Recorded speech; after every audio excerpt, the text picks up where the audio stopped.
Éramos un equipo de no más de 10 que iniciamos todo este proyecto en oficinas prestadas, en edificios prestados. Me acuerdo que en alguna ocasión venimos al colado para ver cómo iban las cosas de los primeros 2 edificios y pues fue toda una aventura. Creo que era un ánimo muy esperanzador, ¿no? Todos estábamos emocionados de ya finalmente pues poder decir aquí estamos, aquí está la maqueta y aquí va a estar la universidad. La carnes asadas y se hicieron y demás, pues era decir ya, o sea, este sueño ya se está haciendo realidad, ¿no? Ya se está consolidando y ya vamos a poder empezar pues con todo.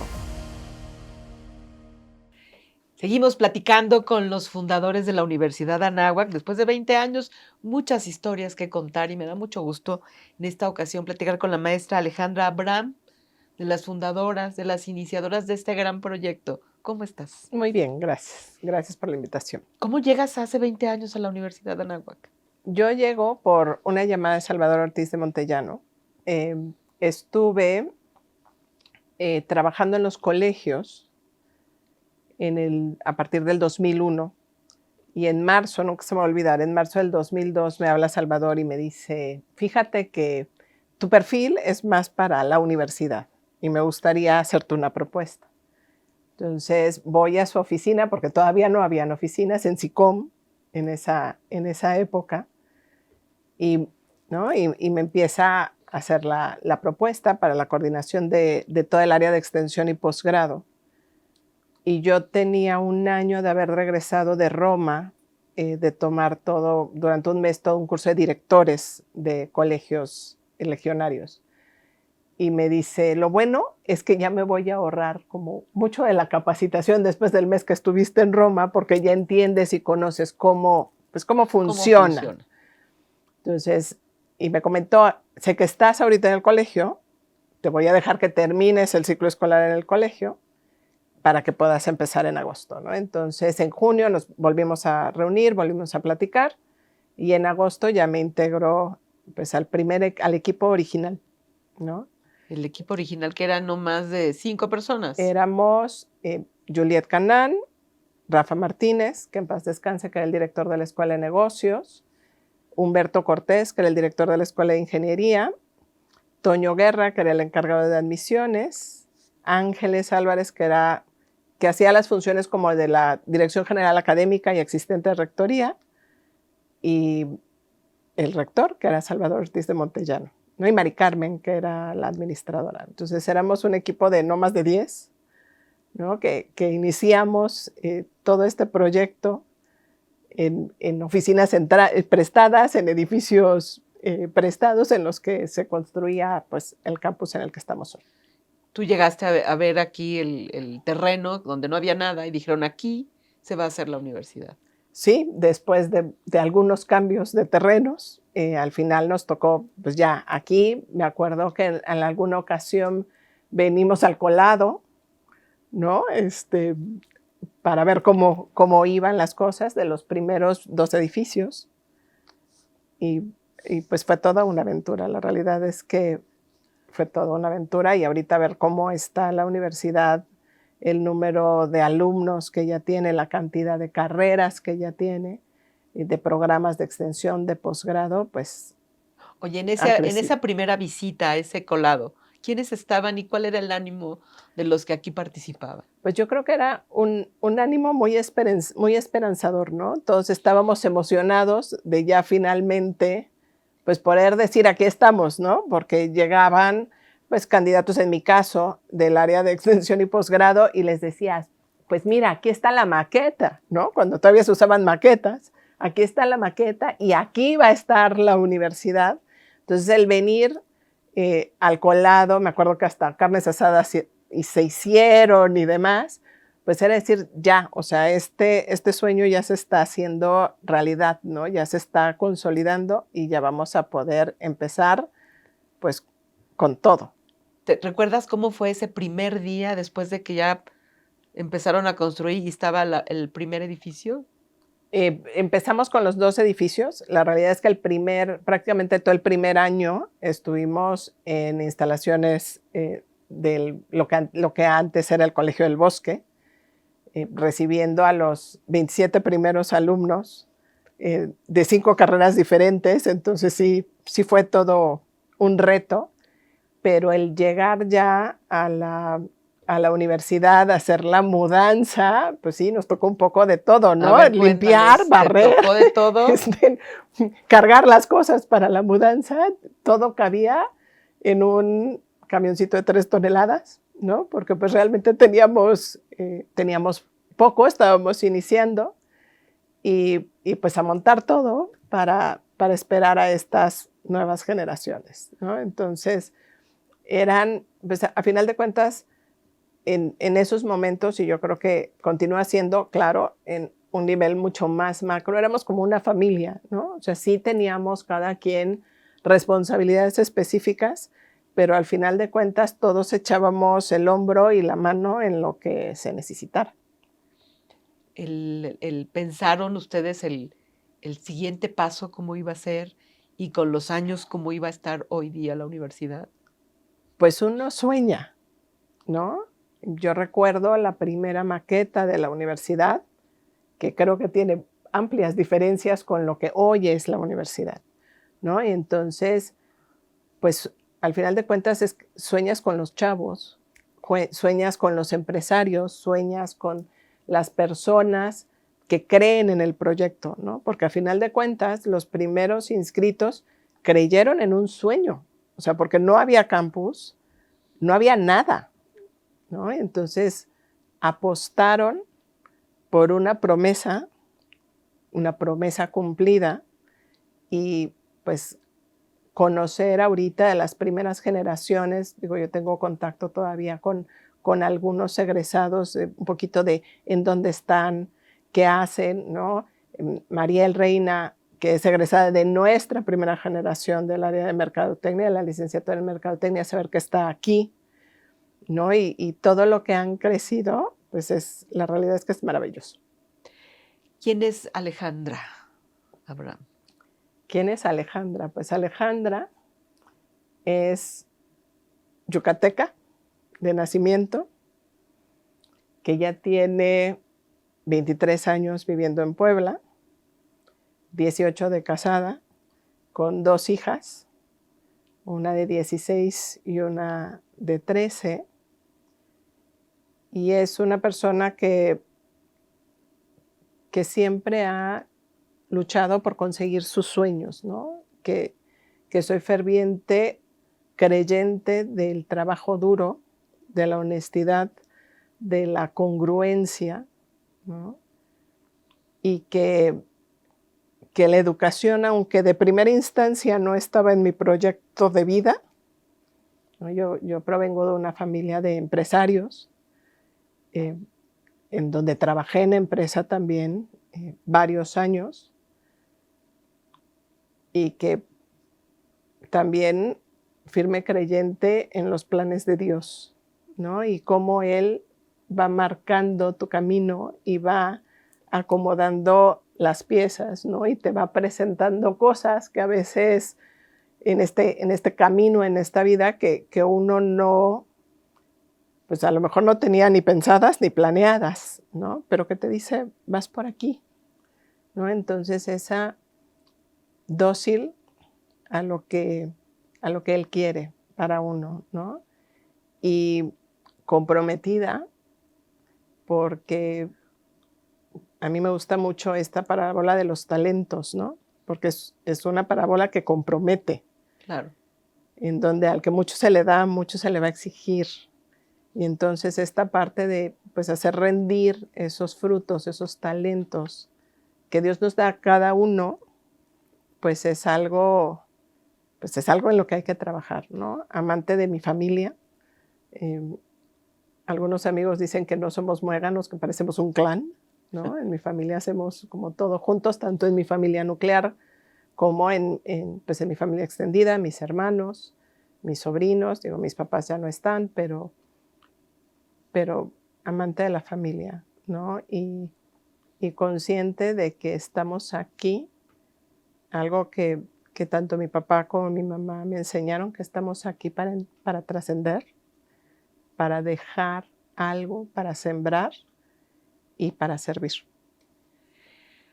En estos 20 años que han pasado desde tu llegada, has tenido un gran progreso y has estado en distintas posiciones.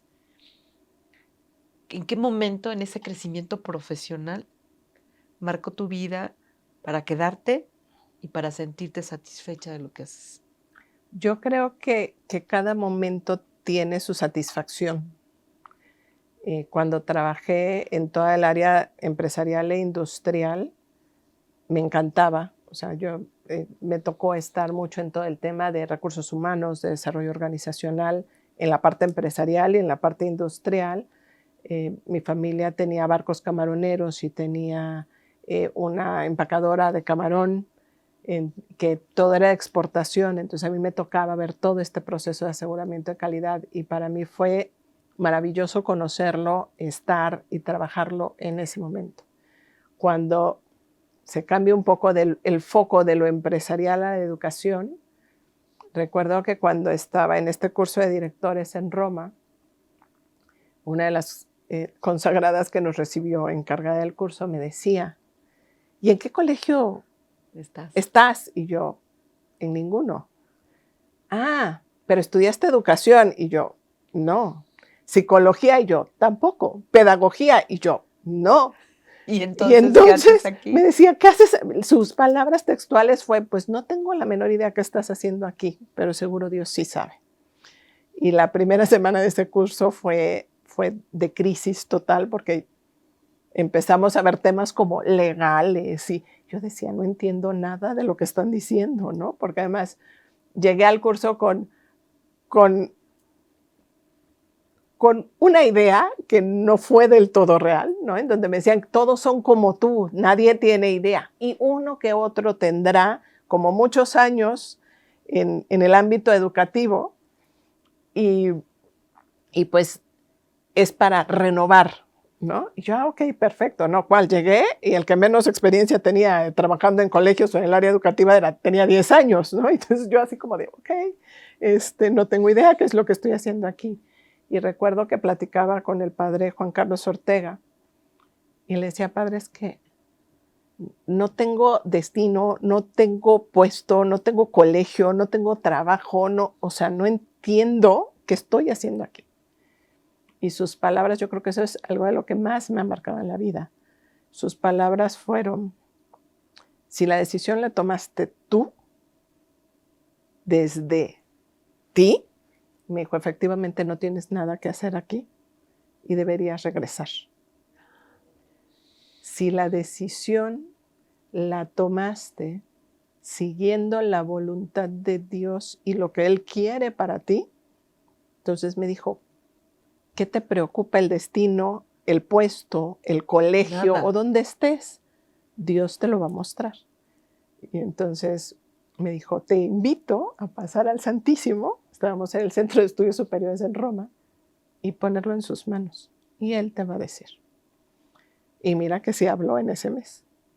Entonces, después de ese mes dije, pues sí, y estuve, después de que regresé del curso, casi un año entre que este colegio sí, que no, que este puesto, que no, que mejor en la universidad. Me acuerdo que hubo una oferta para trabajar en la universidad Anáhuac Mayab, que en ese momento era todavía la Universidad del Mayab, que no, que sí, ¿no? Y al final, mi papá me puso un ultimátum y me dijo, si para el 31 de julio no hay nada, o sea, ya. Yo dije, va, y el 29 me llamaron para empezar a trabajar en el Colegio del Bosque, lo que antes era el Colegio del Bosque, y pues ahí empecé y estuve justo un ciclo escolar y ya luego pues entré a la universidad. Entonces Dios va marcando y cada momento, ese primer año en el colegio fue un primer año de muchísimo aprendizaje y después entrar a la universidad pues fue totalmente diferente y después salir de la universidad y regresar al Colegio del Bosque y ahora al proyecto de la Prepa Anáhuac, cada momento yo creo que ha marcado mi vida de alguna forma en ese tiempo. ¿Qué le agradeces a la universidad si te dijeran 3 cosas en todo este periodo? Porque ahora estás iniciando otra gran responsabilidad en la Prepa Anáhuac. Pero si pudieras recapitular Porque a veces, pues sí son etapas, pero hay momentos. Yo agradezco a todas las personas, tanto del equipo, ¿no? Que unas están, que unas ya no están, a todos los alumnos. Yo creo que ese es uno por todo lo aprendido y por todo lo vivido. Yo creo que pues uno brinda un servicio, ¿no? Trabajando en una universidad, pues brindas el servicio de educación, quieres ver cómo se forman estos jóvenes, cómo formas a los profesores, ¿no? A todo el equipo, cómo ves cómo entran y cómo salen, cómo a lo mejor algunos alumnos cuando entran dices, ay, yo no sé si este prospecto va a prosperar, ¿no? Y cómo se van transformando. Entonces yo creo que el primer agradecimiento sería a todo el equipo y a todas las personas, porque a final de cuentas espero tanto yo haber podido sembrar algo en ellos, como todo lo que ellos me alimentaron a mí, ¿no? Y todos los aprendizajes y todo el crecimiento que tuve gracias a ellos. Yo creo que ese sería pues el mayor agradecimiento. El segundo, yo creo que sería este amor y esta pasión por la educación, ¿no? Porque a final de cuentas, pues de carrera, no estudié educación, yo estudié administración y tengo un MBA con una especialidad en mercadotecnia de servicios, pero pues Dios tiene pues este gran dicho de, ¿quieres hacerlo reír? Cuéntale tus planes. Entonces, otro gran agradecimiento es cómo en este paso por la universidad, algo que consolidé fue mi amor por el tema de la educación, pero sobre todo por la formación, ¿no? Por esta gran posibilidad de formar a los jóvenes. Y en tercer lugar, yo creo que pues en este agradecimiento, pues también la posibilidad de crecer, ¿no? Estuve en la universidad prácticamente 10 años, pero también combinar esta parte del trabajo, la familia, ¿no? El esposo, los hijos pequeños, etcétera. Ahorita que venía recordaba, ¿no? Como mi hija mayor, la de 16, pues parte de su infancia la pasó en Aquí, estos pasillos todas las tardes, ¿no? Y José Luis Arenas y Mariel decían, es la becaria más joven, ¿no? Porque pues ella llegaba y ayudaba a hacer los paquetes de promoción para las ferias, para el día OV, bueno, y ella se manejaba todos los folletos a los 2, 3 años, ¿no? Entonces, yo creo que también pues esa oportunidad de crecer y de que al ser parte de una red, pues uno a lo mejor desde otra trinchera puede seguir haciendo pues, lo que tanto ama. oye, después de 20 años has convivido pues, con todos los rectores. Digo, el último, Pepe Mata, pues sabemos de la cercanía, pero también un gran aprendizaje porque cada uno que estuvo aquí dejó una parte de su vida y también la formación para ustedes. Así es, me tocó pues prácticamente todos, o sea, inclusive recibir también a Pepe. De Salvador aprendí su organización y su planeación, ¿no? Yo creo que esta visión tan clara de hacia dónde hay que ir, yo creo que como primer rector fue algo que le aprendí muchísimo. De Gaspar, pues esta acción, ¿no? Hay que moverse, hay que estar en movimiento. De Gabriel, ese sentido humano tan grande que tuvo mientras estuvo como rector. De Héctor Mario, pues la capacidad de combinar diferentes actividades porque iba y venía de México. Y pues de Pepe, la calidad y la excelencia. Que no está tan fácil actualmente, ¿no? ¿No? En esta parte de hay que ser excelente en todo y hay que cumplir lo que prometemos.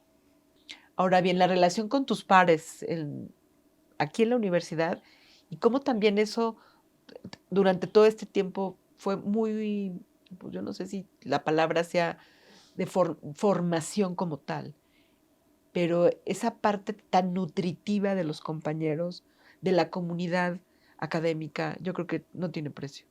Así es. Yo podría decir, pues de cara a la prepa, el mayor asset es el equipo, Claro. ¿no? Porque a final de cuentas uno puede marcar el rumbo, la visión, la dirección, hacia dónde quiere que vayan, cuáles son los objetivos, la planeación estratégica, pero a final de cuentas el que está cada día con el alumno es el docente.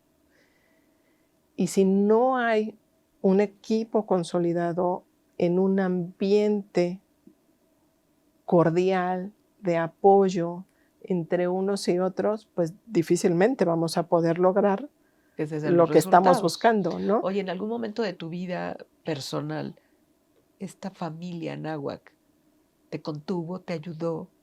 Siempre. Yo creo que en todo momento tengo dos anécdotas como muy particulares. Yo entro a la universidad en agosto del 2003 y nunca se me va a olvidar, había puente en septiembre y mi mamá cumplía 60 años y yo cumplía 25. Entonces mi mamá me dijo, yo quiero de regalo de 60 y tuyos de 25 que nos vayamos de viaje a Houston. Y originalmente nos íbamos a ir ella y yo solas, porque mi mamá quería irse de compras. Y mi papá 3 días antes le dijo a mi hermana, cómprame un boleto, yo las acompaño. Y recuerdo mucho que mi hermana le decía a mi papá, o sea, les vas a arruinar el viaje porque a ti te choca ir de compras. Y mi papá le decía a mi hermana, no, o sea, no, tú no te preocupes, yo me voy a portar bien y las voy a seguir a todas las tiendas que quieran y a donde quieran ir a pasear, pero yo las quiero acompañar. Y mi mamá muere en ese viaje. Entonces, yo tenía un mes trabajando y cuando le avisé a Salvador y le dije, mi mamá acaba de morir. Digo, ella ya estaba enferma, pero no era algo que esperábamos. O sea, sí esperábamos que eventualmente falleciera, pero no de esa manera. Y me acuerdo que me dijo, no te preocupes, tómate el tiempo que necesites. Y me acuerdo muchísimo de las palabras del padre Walsh, que me dijo, Miss Ale, no se preocupe, aquí estamos pidiendo por usted y por toda su familia. Ese es un momento que tengo grabadísimo de parte de la universidad. Y cuando entro a trabajar al Colegio del Bosque, nunca se va a olvidar que me entrevista la maestra Marcela Barrera, Miss Marce, la que es actualmente la directora del colegio, y me entrevista en OSI para la coordinación del bachillerato anáhuac en esa época. Y yo para entrar a trabajar el lunes, y entro a trabajar el lunes, y el martes me habla mi hermana y me dice, ¿qué crees? Papá se puso mal, ya le hicieron un cateterismo, no funcionó y lo tienen que operar de corazón abierto el viernes. Y me acuerdo que llegué con Miss Marcy y le dije, si me quieres descontratar, descontrátame, tengo 2 días. Pero pues, yo me tengo que ir a estar con mi papá, ¿no? Y me acuerdo las palabras de Miss Marcy y me dijo, no te preocupes, ve, es donde tienes que estar en este momento. Y vemos qué pasa, ¿no? Ese es un segundo gran momento de contención. Y operaron a mi papá, salió muy bien, gracias a Dios. En algún otro momento lo tuvieron que volver a operar. Y pues mi papá fallece hace 3 años, 4 años. Y esa posibilidad, ¿no? Porque él sí estuvo como que sí, como que no, como que entraba al hospital, como que salía, como que lo ingresaban, como que mejoraba, como el haber tenido la posibilidad de estar con él un día antes de irnos de viaje a Nueva York con un grupo de alumnas y me dijo, no vas al viaje, tú tienes que estar con tu papá, yo me voy. y poder haber estado con él en sus últimos días, en sus últimos momentos, yo creo que son cosas que no tienen precio y que hablan de que la prepa Anáhuac, la Universidad Anáhuac son más allá que una simple empresa o que es una simple organización, son una familia, ¿no? Que está ahí siempre para apoyarte. Y que ha estado contigo todo este tiempo. Sí. ¿Qué les dices a las nuevas generaciones que quieren llegar o que acaban de llegar o a la prepa o a la universidad? Que luchen por sus ideales, que hay que trabajar duro para poder llegar a ellos, que trabajen duro por lo que quieren, pero que no pierdan de vista que junto está el otro, ¿no? Y que hay que ser siempre generosos y que hay que ser siempre honestos y que hay que saber ponerse en el lugar del otro, porque nunca sabes ¿Cuándo? a lo mejor cuando los necesites o nunca sabes qué es lo que están pasando ellos. Y a lo mejor una sonrisa, un buenos días, puede cambiarles la vida a esas personas que están junto a ti. Y que yo siempre les digo, el cielo es el límite de ellos, de cada uno de nosotros depende forjar nuestro proyecto de vida. Haz tu proyecto, ve claro hacia dónde quieres ir y trabaja, ¿no? Y disfruta el camino, porque pues tendrá cosas buenas, tendrá cosas no tan buenas, pero de todo aprendemos en esta vida, ¿no? Y el ir disfrutando el camino, aunque a veces apareciera que no hay una luz al final, siempre la hay, ¿no? Y que Dios está en el silencio, ¿no? Tengo muy grabada, alguna vez me llegaron de estos mensajes que te llevan, ¿no? De las tormentas, ¿no? Pero que por más tormenta, por más huracán, por más revuelto que el mar esté, siempre en el fondo hay paz. Y allá en el silencio, en lo secreto, es donde está Dios. Entonces, Él está con cada uno de ellos. ¿Dónde te ves en 5 años? ¿Y cómo ves a la universidad en 5 años? Yo me veo en 5 años trabajando en la prepa, ¿no? En este proyecto maravilloso que a partir del 1 de agosto pues, me toca dirigir. Y a la universidad la veo totalmente consolidada.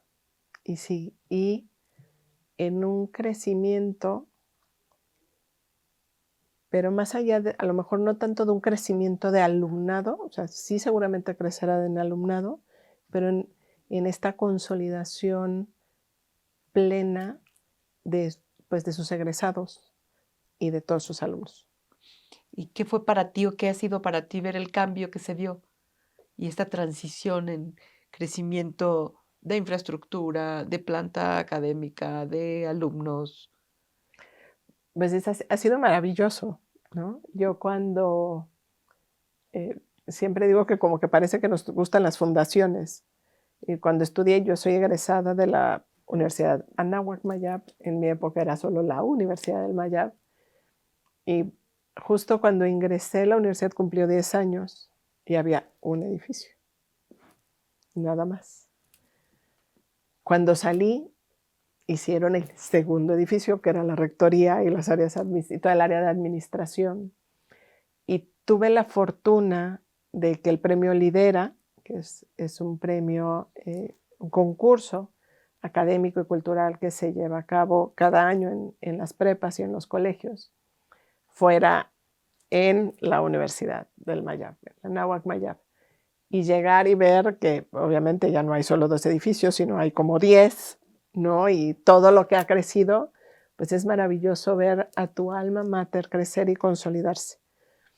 Lo mismo pasa ahorita con la universidad, ¿no? El llegar y decir, cuando yo llegué no había universidad, ¿no? Cuando empecé a trabajar, y después me tocó vivir estos 2 primeros edificios. Y cuando cuando dejo la universidad estaban los 2 edificios, más la cancha de fútbol, más la cafetería, y estaban empezando a hacer un edificio nuevo, y ahorita ver todo su crecimiento, el ver la posibilidad de tener, que eso da la posibilidad de que puedan ofrecer mayores carreras para poder atender a un mayor número de alumnos, para formarlos, es maravilloso. Oye, hablando un poquito de otros temas, ¿tu placer culposo cuál es? Leer. ¿Qué estás leyendo? Me encanta leer. Ahorita me gusta mucho leer acerca de la Segunda Guerra Mundial y me gusta mucho leer. Para mí, mi placer culposo de la lectura es para ayudarme a desconectar. Entonces, a veces mientras más extraño sea el mundo en donde se está desarrollando la historia, mientras más fantástico, mientras más distópico, Ahí. mejor. Me gusta mucho, hay varios autores que me gustan, pero hay una autora de manera particular que me gusta mucho, que habla sobre todo el papel de la mujer en la Segunda Guerra Mundial, ¿no? Porque pues, muchas veces se habla de toda la situación de la Segunda Guerra Mundial, de todo lo que sufrieron los judíos, de todo, pero muy poco habla de todos los grandes personajes, que la gran mayoría fueron hombres, héroes y villanos. Claro.